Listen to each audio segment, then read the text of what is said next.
So my study is how do 16 to 20-year-old further education students in England experience and make sense of going to university. So how do they get their heads around it, basically? How do they make that journey? It's a longitudinal study because I followed my class through the first 2 years whilst I was teaching them, and then followed them onto their first university undergraduate year, where I telephoned them at 3 points throughout that first year, the first term, the second term and the third term, to see how things have panned out for them across the year. So specifically, I was looking at how do specific academic factors facilitate or impede student learning. So how does the academic stuff impinge on the social side? And basically no academic stuff happened in the first year at all. It was all social, bedding down, making friends. How did they negotiate the social fields they encounter in HE, and how those changes affected them? And the nature of the relationship between social and academic factors. And also, there's a lot to do with emotions. Obviously, there's a lot in the press at the moment about mental health with students as well. So really, I wanted to see what was happening on a psychosocial level with them as well. So I came up with this conceptual framework because I'm using Bourdieu as my theoretical underpinning, fishes in water and students feeling comfortable in their environments. I expanded it out for swimming, sinking and surfing. Swimming were people who got on really well with things, they were very comfortable at university, and they'd said lots of positive things about being there. Some of my students were living at home at the time, so they were commuter students. So it was a mixed bag, some were living on campus. The guys who were not particularly doing very well were sinkers, and that was for a variety of reasons. I don't really like it, to be honest. The course isn't what I expected. She was suffering from sleep deprivation as well. She was an insomniac. She was also being bullied really quite badly, which is not what I'd expected at all to find out in my research. Many of them were working long hours in part-time jobs as well, so they were struggling to cope with the academic work. And specifically those that went to Russell Group universities, coming from a working class background, Stoke-on-Trent, which is the college I teach at, people were feeling really unconfident. Everyone here is so clever, they already know how to do all this stuff. And then this was really surprising to me as well. I got books, like actual books out the library. So in terms of student habitus and things that they should be doing that you would expect them to already know about at university weren't necessarily happening. And then the things they were telling me were so fascinating. I mean, I've heard all sorts of stories and all sorts of amazing pieces of information from my students that it became like I wanted to display it almost. And through the thesis, obviously, I have to pick and choose very carefully about what to show about my students, especially linking it through with the Habitus as well. So I came across curiosity cabinets, and it felt like the information I was gathering is going to be put into this sort of cabinet to be shown off to create these kaleidoscopes for my students, which I'll come on to shortly. But I wanted to find a way of displaying my data in a way that was more creative. So these Wunderkammer or curiosity cabinets, owned by passionate collectors. I'm passionate about my students. I'm passionate about the things I've been finding out about, and I passionately really want to share that through my thesis as well. Yeah, but it's how to do that, but whilst also respecting my students and the sensitive information they were telling me as well during that first year. So the data. I was being entrusted with lots of very personal stuff about their lives, their experiences, their relationships, their thoughts, their opinions. And they were like precious nuggets of information that I wanted to, like I say, show off, like jewels in a jewellery box, to be protected and guarded. But yet when certain facets were seen, they illuminated much, and that's really how I'm linking it to my theory as well. So I've had to be judicious in terms of which facets to show off. And I was learning lots of very personal things that won't make it into the thesis because it's not the right place for it, you know. So it's having to pick and choose, and be cognizant of why I was sharing them with a wider audience. And I needed to make sense of the myriad of information I've been presented with in a transparent way. Obviously, we're all very subjective, but I needed to find a way to manage that subjectivity, if you like, and explain it. So the theoretical framework I'm using is Bourdieu, generative in the sense that his thinking tools of habitus and field have helped me explain what's happened. through really the elasticity, the fact that I can move within the framework.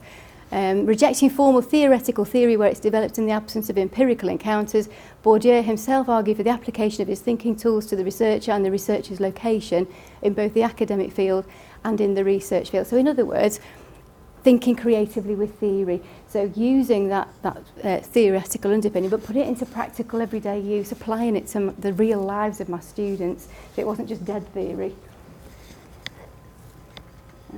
So I started playing with my data. Initially I put it all in an index box, but it was in a box then. I couldn't get at it. I couldn't see what was happening with my data.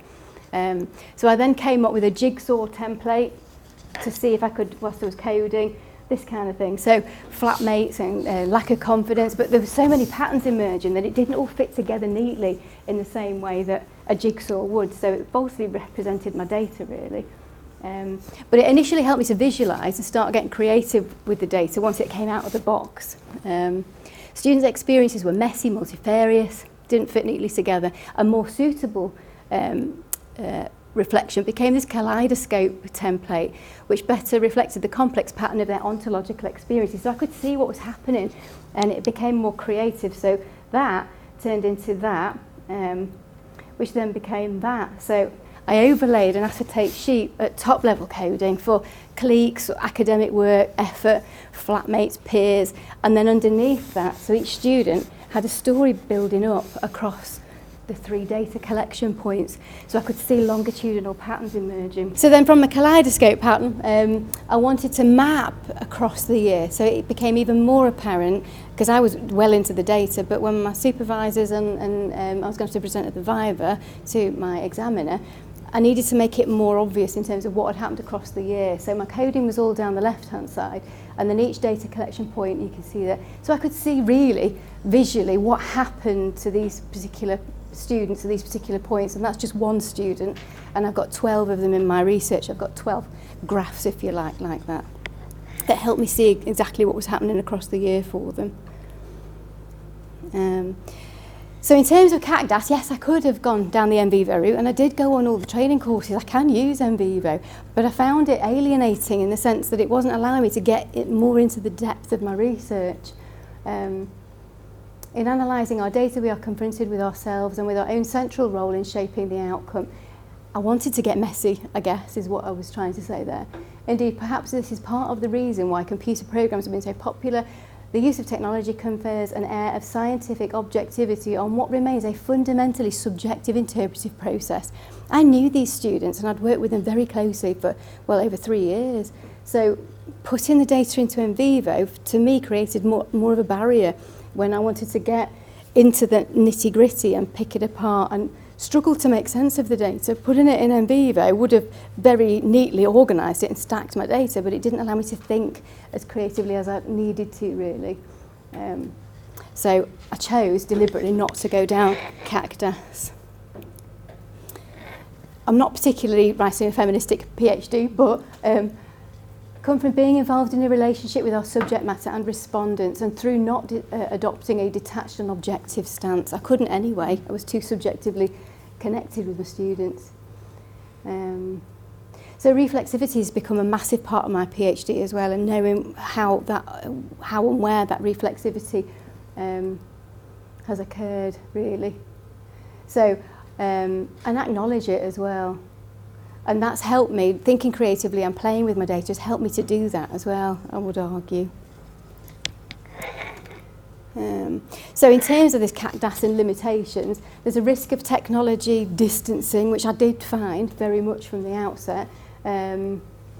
Less immersion. My supervisor kept saying to me, immerse yourself in the data. And once I started playing with it, I was able to do that. And I think that's afforded me more insight. Creatively playing with that data afforded new ways of seeing it and perceiving it as well, making connections, and the patterns became more explicit. That enabled more reflexive thought processes. It is good, obviously CACDAS, NVivo, I'm sure many people are using it really well. It's incredibly efficient. If you're competent with the programme, great. Otherwise it will take time, and in an FE college there is no time to breathe, let alone devote 6 months to getting your head around a new computer programme. And ironically, the various thought processes and what I've gone through to get to this point has probably taken me a lot longer than if I had used Vivo, but I don't think I would have got as much out of it either if I'd have gone down that route. So, 3 data collection points. It's a bit fag-packety, but I wanted to be able to see as well, because my supervisors were saying, well, what's happening there? What's happened to this person? So I've also mapped. I'm currently looking for a graphic student to mock these up properly for me. So the surfers, the people who are doing really well at the top of the wave, the ones that are doing okay are just sinking along bobbing along the surface. Those who are hitting the bottom, for whatever reason, Julia here is being bullied quite badly for her accent. She comes from Stoke-on-Trent, and she was being bullied for saying things like book and Luke, and not making friends and struggling socially, and therefore academically as well. Quite consistent in data collection point 2, the same people are riding the surf of a wave there. Others have had friends fallouts, and similarly data collection point 3. So I could see as well what was happening. And overall, playing with the data and drawing little figures and sketching things out and messing about with my data has enabled me to come up with the typology of participants that I was dealing with. So my churners were the people who were being thrashed around by the waves of university life, by the waters. It was a fluid and dynamic movement. The external factors affected this group much more than the others. The waters dictated their movements without much agency on their part. So they were kind of being buffeted about, really. The total sinkers, there was only 2 of them in my, and obviously the names have been changed to protect identity. But the total sinkers had a very set mindset, opposite to the growth mindset of the total surfers, who were motivated and open-minded and willing for, open to new experiences. But the total sinkers, disengaged, closed off, were not interested really in immersing themselves in university, either socially or academically, and held themselves quite distant from it. They had no learner identity or use of their own agency, didn't do the work, didn't prioritise the studies, it was all about partying, experienced overwhelmingly negative emotions as well, so there was a correlation there. And that group were consistently static. They didn't adapt to the habitus, they didn't allow the habitus to be built upon in layers of ways of thinking, feeling, being and acting that Maton talks about. They weren't open to any of that, so they didn't build those layers of habitus or adapt to the changes in the circumstances. The total surfers, on the other hand, were all doing consistently well. Strong sense of learner identity, used their own agency to seek support, approached academic staff, didn't wait for this staff to come to them, prioritised the study. They learned how to work within the system, in other words, so they built on these layers of habitus to know how to explore the field and get the most out of it for their first undergraduate year. And they, unsurprisingly really, experienced overwhelmingly positive emotions. I love it here, I'm really pleased I came. They were also consistently stable as well, so they didn't fluctuate like the middle group. So they had better internal coping mechanisms, things like resilience and tenacity, and ability to cope with changing circumstances. So I would not have got to that point if I hadn't have gone through these iterative processes of thinking creatively, really, with my data. I mean, in particular, that was a bit of a pivotal turning point for me, really. I mean, it took ages to do just for one student, and that was just at one data collection point. So I ended up with 3 of those charts for each student, which enabled me to really see in a way that I was then able to simplify to get to this kind of thing, and then finally to my typology, which is where I'm at the moment. And now I'm writing my discussion chapter around about why those factors contributed to a successful transition.